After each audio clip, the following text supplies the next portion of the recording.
I'm Dr. Olivia Scheller, Medical Director at the Institute of Medical Education and Research.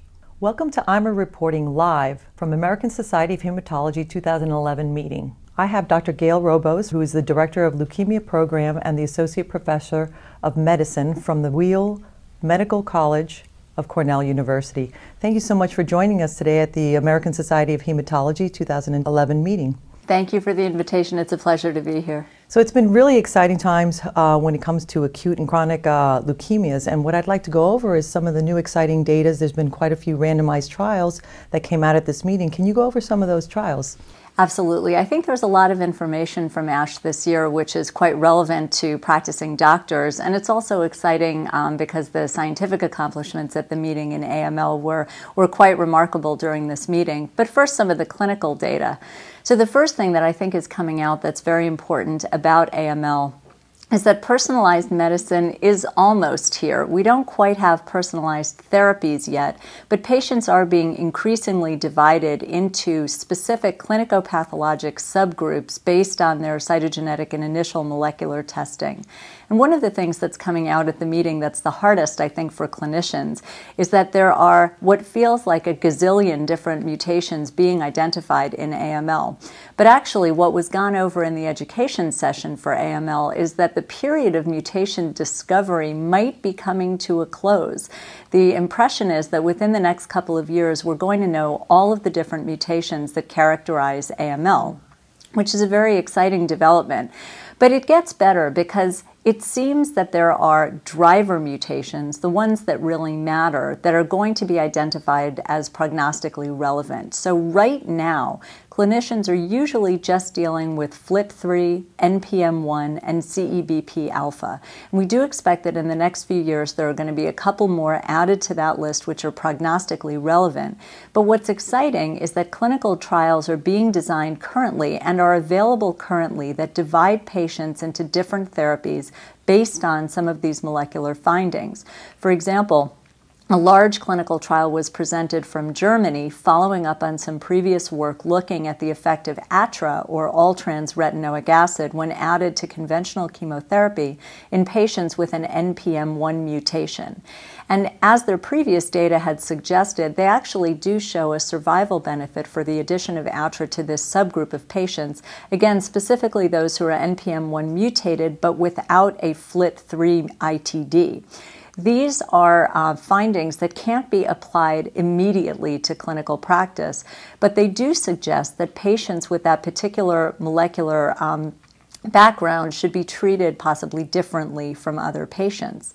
The other thing is that the FLT3 inhibitors are being developed to try to make that target a more robust one in AML. Previous data on the FLT3 inhibitors had really not been that convincing, certainly not a story like imatinib in CML. But if we get a better drug and a better target, which is actually what Brian Drucker said at one of the keynote addresses in ASH, we might be able to make this particular tyrosine kinase inhibitor work better. The results of a large randomized trial looking at a FLT3 inhibitor in combination with chemotherapy in AML were not yet presented at this meeting, but that trial actually just closed to accrual. It's called the RATIFY trial. At this particular meeting, what we saw were randomized data looking at a couple of drugs that are, I guess, in the older category. So once again, there were randomized data looking at different doses of cytarabine in AML. Cytarabine and how much to give has been argued over for the last 30 years plus in AML, and unfortunately we still don't know the right answer. But I think the message is that the total aggregate dose of cytarabine given in induction and consolidation probably does matter, and higher doses seem to benefit younger patients. I would still say that for the clinician, giving high-dose Ara-C to older patients doesn't help. It has increased toxicity, and once again is not supported in clinical practice. Another area, maybe a controversial one, of clinical trials that came out at this meeting involved gemtuzumab ozogamicin, which was voluntarily removed from the market several years ago due to concerns over safety from a SWOG trial. And that drug is actually a very interesting one, and there was a lot of controversy when it was removed from the market. And actually, the flames are being fanned now because randomized data from France and from the MRC suggested that in subgroups of patients, the addition of low doses of gemtuzumab had a survival impact in AML. It's really hard to get anything to get a survival impact in AML, and candidly, the data for older patients haven't improved in the last 30 years. But in these two trials, there was an improvement observed, and the first one coming out of France, which was presented at the plenary session by Sylvie Castagne, showed that in patients 50 to 70 years old, the addition of 3 doses of 3 milligrams per meter squared of gemtuzumab did result in a survival benefit. Now, depending on how you view these things, it wasn't a huge survival benefit, and there was still a risk of veno-occlusive disease in a few patients. But the question is really, is this enough to drive consideration of somehow trying to revive this drug and to bring it back? And I think that is going to be a subject of a lot of discussion. I would point out, though, that these trials, which showed the benefit, did not use escalating doses of the anthracyclines in combination with gemtuzumab. And for example, data that have been presented in the last couple of years did show that for patients under 65, accelerated or intensified doses of daunorubicin did result in a survival benefit. So the question is, would that have the same effect potentially as adding gemtuzumab, or could they even be added together, or is gemtuzumab better? I would just point out also that particular drug, gemtuzumab, has remarkable efficacy in acute promyelocytic leukemia also, and I think many doctors would be excited to have it available again so that we could use it for those patients. Were there any other abstracts at ASH that seemed to be interesting that may change the face of treatment for patients in AML? I think there were. I think a couple of worthwhile notes for the clinician. First of all, in acute promyelocytic leukemia, this is a disease where patients are doing exceptionally well. It's our happy place in AML because the survival rates are excellent, the cure rates are high, and there were a couple of pearls that were presented at the meeting that should be noted. The first was that for patients treated in an intergroup trial that was started in the 90s, the data were reviewed and it was found that late relapses are very rare. So the people who are cured are really cured. And not only that, but when there was a late relapse, it seemed to be treatable and the patients would do well again. So that was encouraging news. The other thing that came up, though, was once again the cautionary tale of what to do with older patients with acute promyelocytic leukemia, because they do get into remission. But it's quite clear that if you proceed with the traditional intensive consolidation chemotherapy protocols, you lose patients in remission. And that is a terrible, terrible thing for acute promyelocytic leukemia because in general it's so curable. I think that using arsenic trioxide and lower intensity chemotherapy protocols for older patients with APL was once again supported by data presented at the meeting suggesting that intensive regimens really have increased toxicity among older patients, especially older patients with high-risk disease, an initial presenting white count of over 10,000. Those are the ones who really, really need to be watched very carefully right from the beginning of induction. Wonderful. What do you think about looking into the future of AML? What's the current direction of therapy for AML? So I think, I guess we can talk about that in two ways. The first thing is what are the new drugs, and the second thing is what's being understood about AML pathogenesis that can help us to apply these new drugs. There was definitely a selection, as there always is at ASH, of novel agents, but I think what was really exciting was a proliferation of abstracts, both in the clinical sessions and in the basic science sessions, on how to look at minimal residual disease. And I think this is a very interesting area. Most hem-onc people know that in acute lymphocytic leukemia, in ALL, maintenance chemotherapy for a prolonged period of time after the intensive portion does result in a survival benefit and is completely standard of care. In AML, even though we know that the bad cells are left over after remission for sure. And data presented at this meeting again confirmed that if you find bad guys left over after remission induction, even if you transplant patients afterwards, the rate of relapse is high. And yet there hasn't been a maintenance chemotherapy type of program in AML that's been part of standard of care because it hasn't been shown to improve overall survival.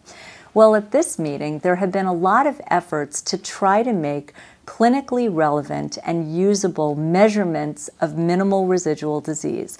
This isn't standard yet, but it's coming. In Europe, it is already standard for minimal residual testing, either molecularly or by flow cytometry or by both, to check patients who are in remission and to try to get an assessment of how much disease is left over.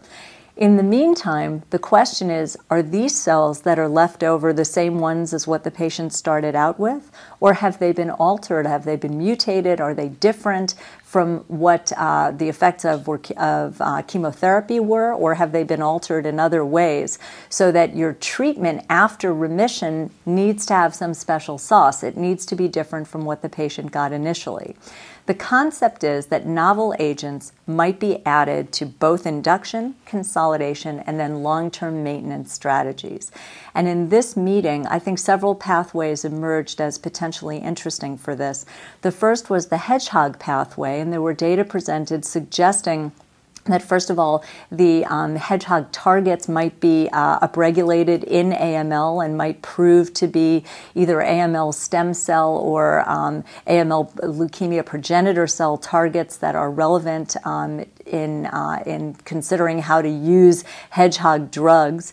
I think that the data that were presented were very preliminary, but they suggested, in this case, it was a Pfizer drug that was presented in a very early phase 1 setting of possibly targeting the hedgehog pathway, which is known to be important for stem cell survival. And that's an interesting way of trying to get at cells that are leukemia cells that are left over after chemotherapy that don't typically die with standard chemo. Some of the other novel therapies are ones that may disrupt the ability of leukemic cells to home back to the marrow or to set up shop almost in silos within the bone marrow where they're protected from standard chemo. And there are a bunch of different drugs that might be important. There are several signaling pathways, including PI3 kinase, including Notch signaling, that might be important to target in the future. But the key is to not try to use these drugs, these novel therapies that target signaling pathways alone, because it's almost definitely the case that they'll need to be combined with something else. This is new. You can't practice it yet, but I think it's coming soon. So there's a lot that we have to keep a look on for the treatment of patients with AML. Let's talk a little bit about chronic leukemias, specifically CML. Has there any data that came out here at ASH that gave any updates? Because we have 3 agents that are approved for the first-line treatment of CML. Has there been any updates and anything in the horizon for treatment for CML? So the CML story is what we want to have happen in AML. We want to have a target that is like BCR-ABL, and we want to shut it down with a drug and have the cure rates or at least long-term remission rates that we're seeing in CML. The CML story from this meeting is one of success. So the currently available agents had follow-up data presented suggesting that the responses continue to be durable for those patients who are doing well and who have molecular responses initially to nilotinib and to dasatinib and also to imatinib. They continue to do well over time. But there still are patients who either develop resistant mutations along the way and lose their response, or who have the T315 mutation initially, which is resistant to the available tyrosine kinase inhibitors. I think everybody is interested in the new ponatinib data, suggesting that both for 315 patients and for other patients who are no longer responding to the available agents, that there's a new guy on the block who is going to be helpful. And I think that the data suggests that this is a highly active and well-tolerated drug that will have a role for sure for CML patients, hopefully in the near future. And I think the development is ongoing to try to capture those patients right at diagnosis who within the first 6 months of treatment are not hitting the defined milestones and therefore need to be taken off and put onto other therapies, and also to make sure that patients who are doing well, who do hit those milestones, continue to be compliant with their current therapy, because at the moment we don't have a reliable strategy for taking people off of their drugs. So they should be encouraged that just because they're responding well, that shouldn't be a signal to stop therapy. So this is truly exciting times when it comes to leukemia, and it seems, what you went over, that we should keep an eye on all these newer agents that are coming up, and also keeping up with what's happening with the already available agents for both AML and CML. So I want to thank you very much for reviewing all the exciting data that came out at the American Society of Hematology 2011 meeting. Thank you.